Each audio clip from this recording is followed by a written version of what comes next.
The package arrived wrapped in black silk, tied with a crimson ribbon that matched the snow-dusted streets of Seoul outside his penthouse window. Choi Tae-yoon didn't accept gifts. Especially not on Christmas Eve. Especially not from women who didn't know better than to send unsolicited offerings to a man whose reputation alone made grown men weep.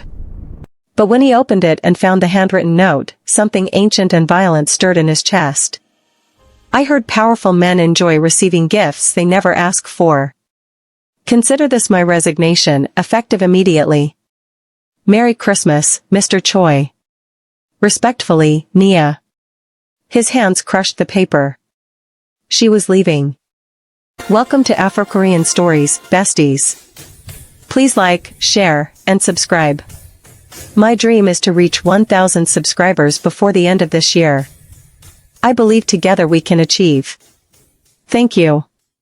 Nia had worked in his organization for exactly 11 months and 14 days. Not that Tae-yoon was counting.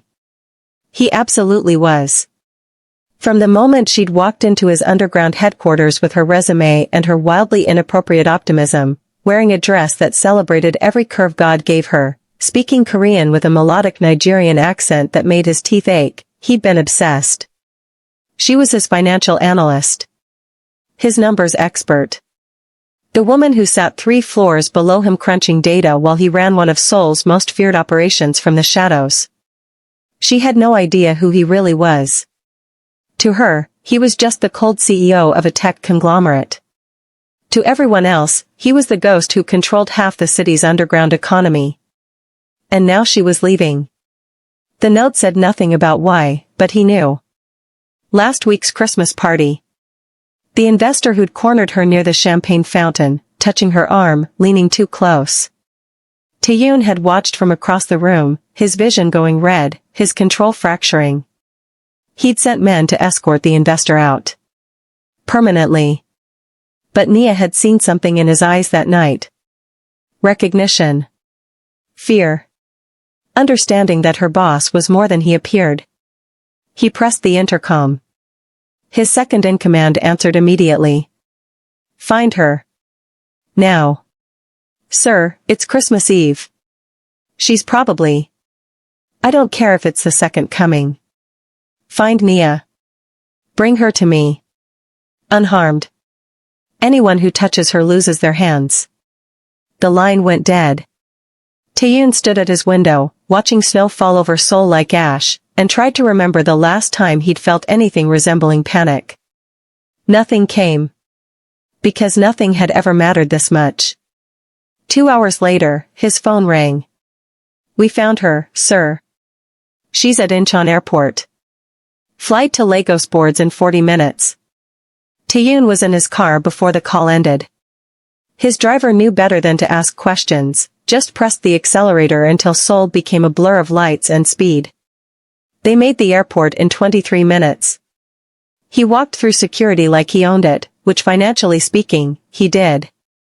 His people had eyes everywhere. Finding one curvy woman with natural hair and eyes that haunted his sleep was child's play. He found her at gate 17, sitting with her carry-on, wearing jeans, and an oversized sweater that somehow made her look more devastating than any cocktail dress. She was crying. Silently. The kind of crying people do when they're trying very hard not to be seen. Something in his chest cracked open. He approached slowly, each step measured, trying to look less like a predator and more like a man. He failed. She looked up. Saw him. Her eyes went wide. Mr. Choi. Nia. He sat down beside her without asking permission. You're leaving. I resigned. Properly. 2 weeks' notice is in your email. I don't accept it. She laughed, broken and beautiful. You don't get to decide that. I get to decide everything. His voice was soft. Dangerous. That's the problem, isn't it? You finally figured out what I am. Who I am. And now you're running. Her hands twisted in her lap. I'm going home for Christmas. That's all. Liar. He leaned closer, close enough to smell her perfume, something warm and sweet that made him want to destroy cities. You're running because you're scared. Of me. Of what you saw at that party. You had that man removed. Her voice shook. 1 minute he was there, the next he was gone. And the way you looked at me after, like you owned me or something. I do own you. The words came out before he could stop them. Raw. True. Unforgivable. I have since the day you walked into my office and smiled at me like I was human. She stood abruptly. He stood with her, blocking her exit without touching her, his body a wall between her and escape. Other passengers stared. He didn't care. Let them look. Let them see a man unraveling. This is insane, she whispered. You're my boss. You're, whatever you are. And I'm nobody. Say that again. His voice dropped to something lethal. Tell me you're nobody. See what happens. Her breath hitched.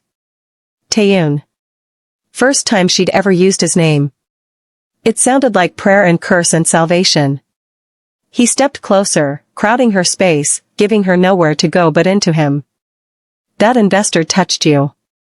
Put his hands on what's mine. I removed the problem. I will always remove the problem. That's what men like me do. Men like you. She looked up at him, tears tracking down her cheeks. I don't even know what that means. It means I'm dangerous. It means people are terrified of me for good reason. It means I've done things that would make you sick. He reached up, wiped her tears with his thumb, the gesture achingly gentle compared to his words. It also means that for 11 months I've watched you, wanted you, tried to stay away because you're too good, too bright, too everything I don't deserve. And I've failed. I can't let you leave, Nia. I won't. You can't kidnap me from an airport. Watch me. He pulled out his phone, made a call. Cancel her flight. All flights to Lagos tonight. I don't care how. Do it. She stared at him, horrified. Fascinated. You're actually crazy. For you? Absolutely. He pocketed his phone, took her carry-on in one hand, her wrist in the other. Gentle but immovable. We're leaving. You can walk or I can carry you. Choose quickly before I decide for you. The next moment was crucial. He saw her weighing options, calculating escape routes, probably mentally reviewing everything she knew about him. Which was nothing compared to the truth. But then her shoulders dropped. Surrender. Or maybe curiosity. If I go with you, you'll explain everything? Everything you can handle hearing. And if I can't handle it? His smile was blade sharp. Then I'll make you. They walked out of the airport together, his hand never leaving her wrist, her body tense beside his. His driver opened the door to the Bentley. Nia hesitated. He waited. Patient. Giving her the illusion of choice even though they both knew she was already his. She got in. He followed. The door closed, sealing them in leather and dim light and tension so thick it was hard to breathe. Take us to the house, he told the driver. Not the penthouse. The house. His private sanctuary outside Seoul that nobody knew about. Where he could explain who he was without surveillance, without witnesses, without anything between them but truth. Nia stared out the window as Seoul disappeared behind them, replaced by mountains and snow. I researched you after the party. After I saw, whatever I saw in your eyes. The articles call you the ghost. Say you control half of Seoul's underground economy. That people who cross you disappear. The articles are accurate. She turned to face him. And you're telling me this why? If you're so dangerous, so secretive, why confirm anything? Because you're leaving. Or trying to.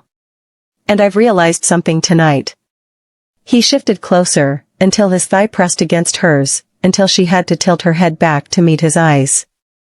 I'd rather you know the monster and stay than believe the lie and go. I'm tired of pretending around you. Pretending what? That I'm civilized. That I'm safe. That I don't think about you every hour of every day until it's like madness. His hand came up, fingers tangling gently in her natural curls, and she didn't pull away. That I didn't have that investor killed for touching you. Her breath caught. Killed. He's not dead. Just relocated. Permanently. With very clear instructions about what happens if he ever comes near you again. His smile was winter itself. I'm trying to be better for you. That's as good as it gets. They arrived at the house an hour later. Traditional Korean architecture hidden in the mountains, surrounded by gates and guards and enough security to protect a head of state. He led her inside, watching her take in the space. Minimalist. Beautiful. Empty except for what mattered. This is where you live? She turned in a slow circle, taking it all in. When I need to disappear. To think. To be something other than what Seoul requires. He moved to the kitchen, poured whiskey for himself, tea for her without asking what she wanted. He already knew. I bought it 3 years ago. You're the first person I've ever brought here. She accepted the tea, hands wrapped around the cup like it could protect her. Why me? Because you make me want things I thought I'd buried. Normal things. Coming home to someone. Having conversations that aren't about money or power or death. Hearing my name said with affection instead of fear. He took a long drink, let the burn settle his nerves. You make me want to be human again. I hate you for it. You don't hate me. No. I don't. That's the problem. The silence stretched between them, heavy with everything unsaid. Finally, she set down her tea. The gift. In your office. That wasn't my resignation. That was something else. His blood went cold. Then hot. What was it? Her cheeks flushed, dark skin glowing in the low light. It was stupid. Inappropriate. I thought, the party, the way you looked at me, I thought maybe you felt, but then I realized how insane that was, and I panicked, and now I'm rambling, and you're staring at me like I'm insane. Nia. He set down his glass. Moved toward her with predatory focus. What? Was. In. The. Box. She backed up until she hit the wall. He caged her there with his hands on either side of her head, giving her nowhere to go. It was lingerie. Red lace. And a note that said, Merry Christmas, if you want to unwrap your gift, you know where to find me. The world stopped. His brain short-circuited. Every carefully maintained wall of control crumbled into ash. You sent me lingerie? I was going to take it back. That's why I was leaving. I realized how inappropriate it was, how you probably thought I was, I don't know, some kind of, and I couldn't face you, so I ran, and now you're here, and I'm mortified, and please stop looking at me like that. Like what? Like you want to devour me. His smile was pure danger. That's exactly what I want to do. Her breath came faster. Taeyoon. Say it again. Say my name like that again. This is insane. You're my boss. You're a criminal. I should be terrified. Are you? He leaned in closer, lips brushing her ear. Terrified? No. That's what scares me most. He pulled back enough to meet her eyes. Dark. Desperate. Wanting. I'm going to kiss you now. If you don't want that, tell me to stop. She didn't tell him to stop. His mouth covered hers with 11 months of restraint finally breaking free. She tasted like tea and something sweet he couldn't name. Her hands came up to his chest, fisting in his shirt, and he groaned against her mouth, deepening the kiss until she was clinging to him like he was gravity itself. When he finally pulled away, they were both breathing hard. I've wanted to do that since the day you walked into my office, he said roughly. Every board meeting, every report you handed me, every time you smiled at me like I was worth smiling at. I wanted to throw you over my desk and make you mine. Then why didn't you? Because you deserved better than a monster. She pulled him back down, kissed him again, harder this time. What if I don't want better? What if I want you? Something inside him broke. Or healed. He wasn't sure which. He swept her up in his arms, carried her through the house to his bedroom, laid her out on his bed like she was holy. She looked up at him with trust he didn't deserve and desire that set him on fire. If we do this, he said, voice strained, there's no going back. You'll be mine. Completely. I won't let you leave. I won't let anyone hurt you. I won't let you go. Then don't. He kissed her until the world outside ceased to exist. Until all that mattered was her skin under his hands, her sighs against his mouth, the way she said his name like prayer. What happened next was too sacred, too private for words. Just two people finally giving in to something that had been inevitable from the start. Later, much later, she lay curled against his chest, his arms locked around her like chains made of flesh. This doesn't make sense, she whispered. You and me. It's too fast. Too intense. Nothing about us makes sense. I'm a criminal. You're an analyst. I'm Korean. You're Nigerian. I live in shadows. You're all light. None of it matters. Why not? Because you're mine. Have been since the moment you smiled at me. And I take care of what's mine. She was quiet for a long moment. Then, what happens now? Now? You stop trying to leave. You accept that I'm not letting you go. You let me protect you, worship you, give you everything you've ever wanted. He pressed his lips to her hair. And eventually, you marry me. Eventually? I'm giving you 3 months. Then I'm putting a ring on your finger whether you're ready or not. She should have argued. Should have said it was too much, too fast, too everything. Instead, she laughed. Soft. Surrender. You're actually insane. For you? Unquestionably. The next morning arrived with snow and coffee. Taeyoon woke before dawn, watching Nia sleep in his bed, wearing his shirt, looking like every fantasy he'd ever locked away. His phone buzzed. Work. Always work. He answered it in the other room, voice cold, efficient. But when he returned, she was awake, watching him with sleepy eyes. Business? She asked. Always. The illegal kind? The profitable kind. Does it matter? She considered this. Will you tell me about it? Really tell me? He sat on the edge of the bed, traced patterns on her arm. If you want to know, I'll tell you. All of it. The money laundering, the protection rackets, the investments that aren't quite legal. Everything. Why would you do that? Tell me everything? Won't that make me a liability? His smile was sharp. You think I care about liability when it comes to you? I'd burn the entire operation to the ground before I'd let anything happen to you. You want to know what I do? Fine. But once you know, you're in. Completely. No backing out. And if I can't handle it? Then I'll help you handle it. But you're not leaving me, Nia. Not now.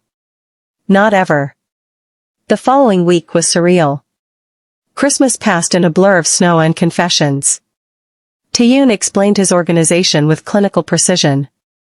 The legitimate businesses that fronted for illegal ones. The network of people who owed him favors. The enemies who wanted him dead. The wealth that came from controlling what others feared. Nia listened without judgment, asking questions that proved she understood numbers and leverage better than most of his lieutenants. You could legitimize everything, she said one evening, reviewing his books with the same focus she'd brought to board reports. Move the money through these channels, restructure these holdings. In 5 years, you could be completely clean. I don't want to be clean. I want to be feared. Why? Because fear keeps you alive. Love gets you killed. She looked up from the papers. Is that what happened to your family? Someone loved them and they died? His jaw locked. Don't. Taeyoon. My parents were soft. Trusting. They thought being good was enough. It wasn't. I was 17 when rivals came for us. I survived. They didn't. I learned that day that mercy is weakness. That the only way to protect what matters is to be more dangerous than everyone else. So that's what I became. She set down the papers, moved to him, wrapped her arms around him despite his tension. I'm sorry. For what happened to them. For what it made you become. Don't be sorry for what I am. I'm not. I know. But I can still hurt for the boy who lost everything. Something inside him softened. Just slightly. Just enough. You're dangerous too. In a completely different way. How so? You make me want things I swore I'd never want again. Family. Home. Someone to protect who isn't part of the organization. You make me weak. No. I make you human. There's a difference. By the end of the month, Nia had moved into the mountain house permanently. She kept her job officially, but worked remotely, which meant working from his bed most days while he conducted business 3 rooms away. His men noticed the change. The way their boss smiled now. How his orders came with less venom. How he'd murder anyone who so much as looked at Nia wrong. You've gone soft, boss, Day said during a meeting. Not an accusation. An observation. I've gone focused. There's a difference. Before, I had nothing to lose. Now I have everything. Which means I'm exponentially more dangerous to anyone who threatens what's mine. And what's yours? Everything. Starting with her. That evening, he came home to find Nia cooking. Actually cooking. In his kitchen. Making something that smelled like home and spices and everything he'd been missing. He stood in the doorway, watching her move, and felt something terrifying settle in his chest. Permanence. I didn't know you cooked, he said. She jumped, turned, smiled. Nigerian food. My mom's recipes. Thought you might want to try something different than whiskey and takeout. He moved behind her, arms wrapping around her waist, chin on her shoulder. You're trying to domesticate me. Is it working? Terrifyingly well. They ate together, him asking questions about every dish, her explaining with enthusiasm that made him smile. This was what normal people did. Shared meals. Talked about their days. Didn't discuss murder or money laundering. Just existed together. I could get used to this, he said. Good. Because I'm not going anywhere. Famous last words. 2 days later, everything fell apart. Taeyoon was in Seoul for a meeting with associates from Busan. Routine business. Except it wasn't routine. It was an ambush. A rival organization making a play for his territory. Guns came out. His security responded. By the time the smoke cleared, 5 men were dead, none of them his, and Taeyoon had a price on his head that would make most people flee the country. He didn't flee. He called Nia. Pack a bag. We're moving. What? Why? Because someone just declared war. And I won't risk you being collateral damage. She was in his secure car within the hour, surrounded by armed guards, being driven to a location even she didn't know. Taeyoon sat beside her, jaw tight, phone pressed to his ear, issuing orders in rapid Korean that made her blood run cold. This was the man the world feared. Cold. Calculating. Lethal. How bad is it? She asked when he finally hung up. Bad enough that I'm moving you to Japan until this is resolved. Japan? Absolutely not. I'm not leaving you. He turned to face her, eyes flat. This isn't negotiable. Neither is me abandoning you when someone wants you dead. Nia. His voice cracked slightly. They'll use you to get to me. They'll hurt you to hurt me. I won't let that happen. Then don't. Keep me close.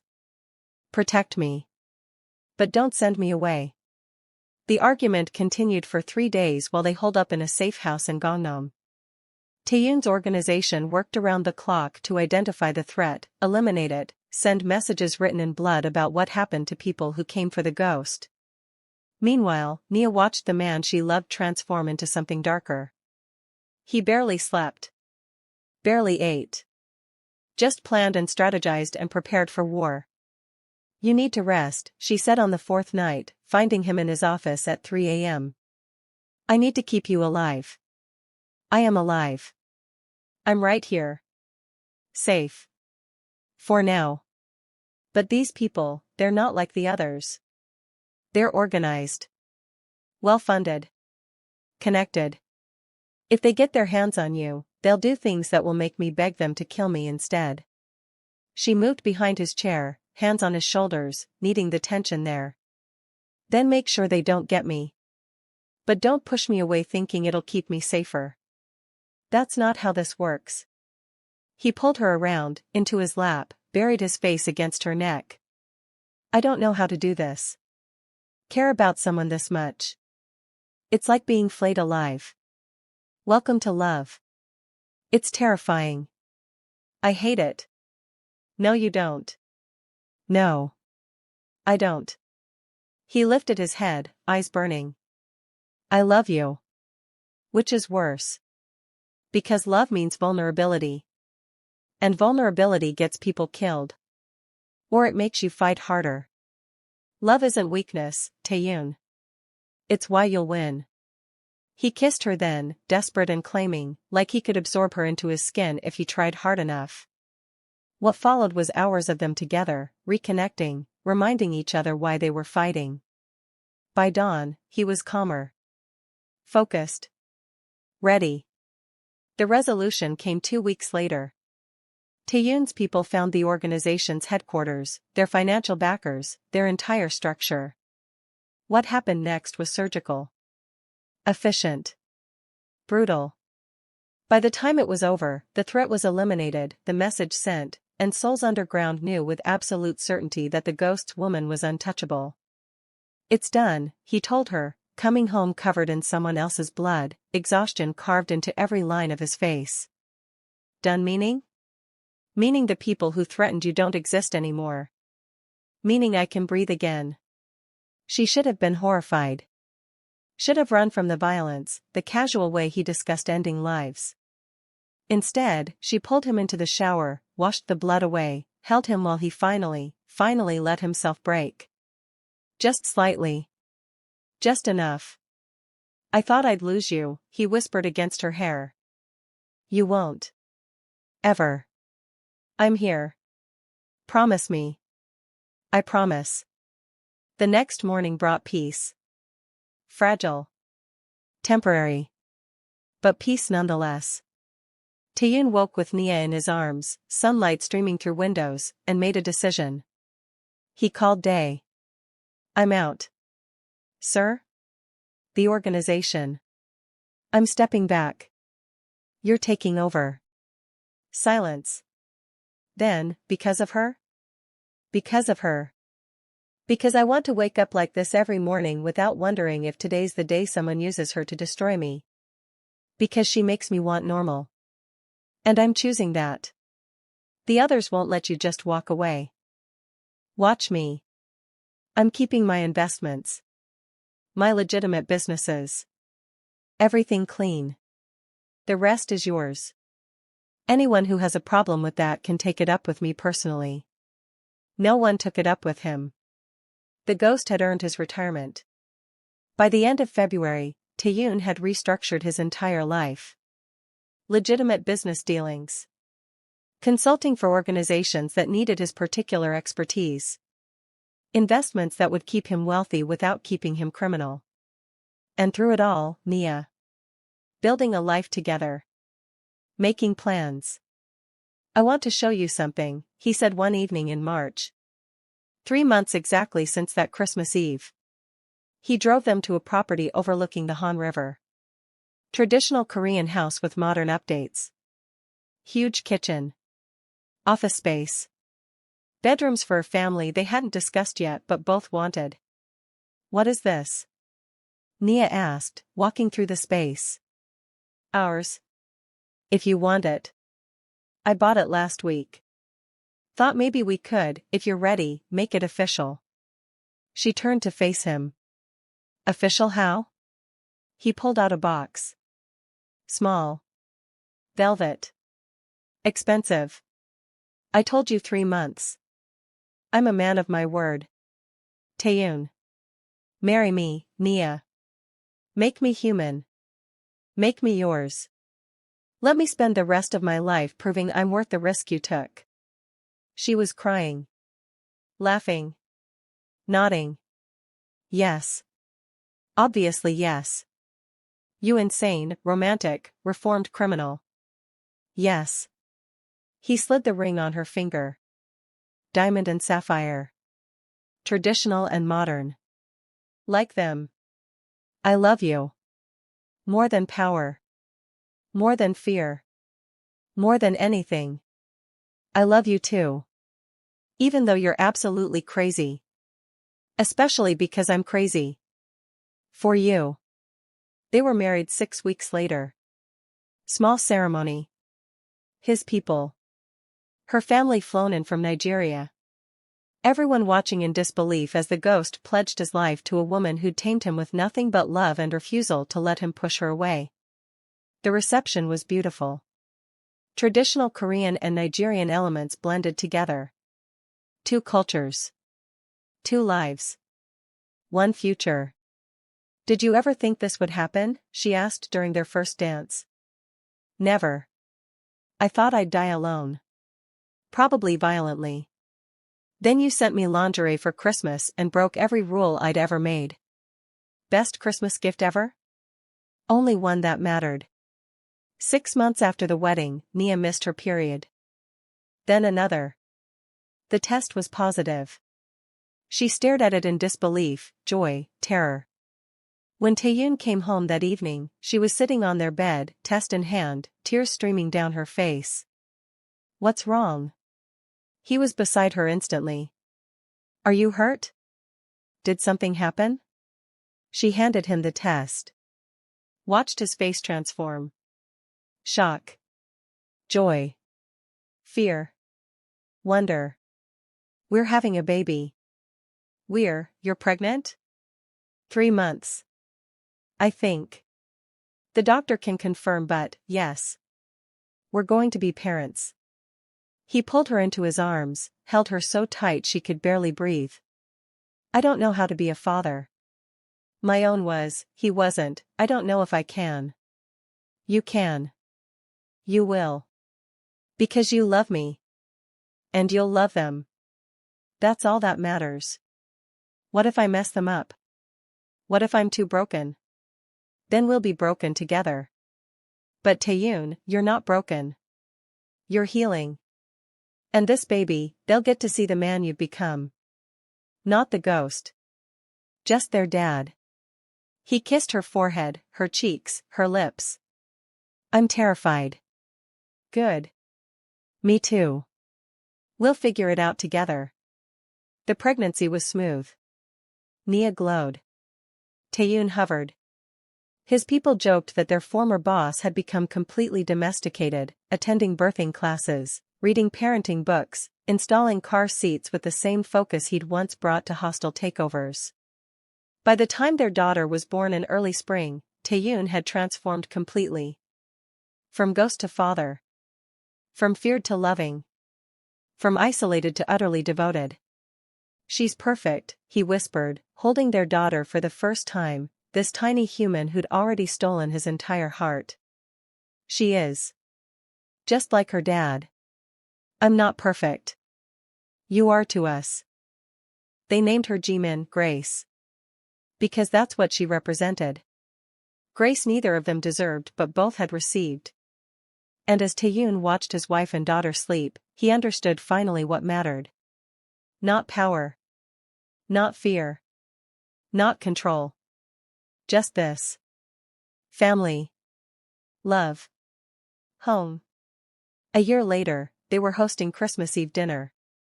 His organization, reformed and legitimate, celebrated together. Day was there with his new wife. Others who'd left the criminal life behind. And Nia's family, visiting from Nigeria, marveling at how their daughter had ended up married to a reformed Korean gangster with a baby and a house and a life that looked shockingly normal. How did this happen? Nia's mother asked, watching Taeyoon play with Jimin. I sent him lingerie for Christmas, Nia said, smiling at the memory. You what? Long story. But basically, I made a completely inappropriate gesture, panicked, tried to flee the country, and he chased me down at the airport and told me I was his. That's not romantic. That's kidnapping. Probably. But it worked. Look at us now. Her mother shook her head. You always were the dramatic one. Taeyoon looked up then, met Nia's eyes across the room, smiled. That smile she'd seen that first Christmas Eve. The one that said mine, always, forever. She smiled back. Because they'd started with danger and desperation and a gift she'd been too embarrassed to deliver. And somehow, impossibly, they'd ended up here. Happy. Safe. Together. Best Christmas gift ever, she mouthed to him. He nodded. Only one that mattered. That evening, after everyone left, after Jimin was asleep, they sat together on their couch, watching snow fall outside. Do you ever miss it? Nia asked. The power. The fear. Being the ghost. Never. I'd choose this every time. You. Jimin. This life. It's worth more than any empire. Even though I'm completely crazy for sending you lingerie? Especially because of that. You saw a man everyone feared and decided to seduce him. That takes courage. Or insanity. Probably both. Definitely both. He pulled her closer, kissed her temple. Thank you. For what? For being brave enough to love me. For not running when you should have. For giving me this. He gestured at the house, the life, everything. I don't deserve it. But I'm keeping it anyway. Good. Because I'm not going anywhere. Promise? Forever promise. They sat in comfortable silence, two people who shouldn't have worked but somehow did. She'd given him more than a gift that Christmas. She'd given him redemption. Hope. A reason to be better than he was. And he'd given her protection, devotion, love so fierce it rewrote everything she thought she knew about relationships. Next Christmas, he said suddenly, what are you getting me? Haven't decided yet. What do you get the man who has everything? You could always get me another baby. She laughed. That's not how gifts work. Isn't it? I give you 9 months of growing a human. You give me another child to completely wreck me emotionally. Seems fair. You're insane. For you? Always. 6 months later, Nia was pregnant again. Taeyoon cried when she told him, actual tears, this man who'd once been Seoul's most feared operator reduced to joy by a positive test. Their son was born the following spring, named Jae-sung. Success. Because that's what they were. Against all odds, against all logic, they'd succeeded. At love. At family. At building something beautiful from the wreckage of who they'd been. 2 kids, Taeyoon said one evening, watching his children sleep. I'm officially domesticated. You love it. I do. Terrifyingly so. Who knew the ghost could be defeated by diapers and baby laughter? I did. From the moment you chased me through that airport. He pulled her close. Best decision I ever made. Chasing me or keeping me? Both. All of it. Every moment since that Christmas Eve when you tried to run and I refused to let you go. Years passed. Jimin started school. Jae-sung learned to walk.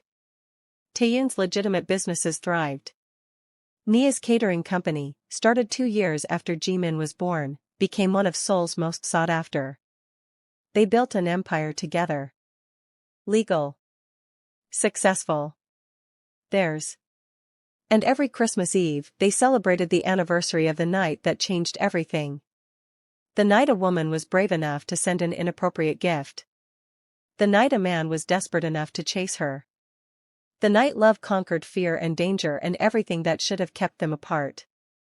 Do you ever regret it? Taeyoon asked during their 10th Christmas together, watching their children play. Regret what?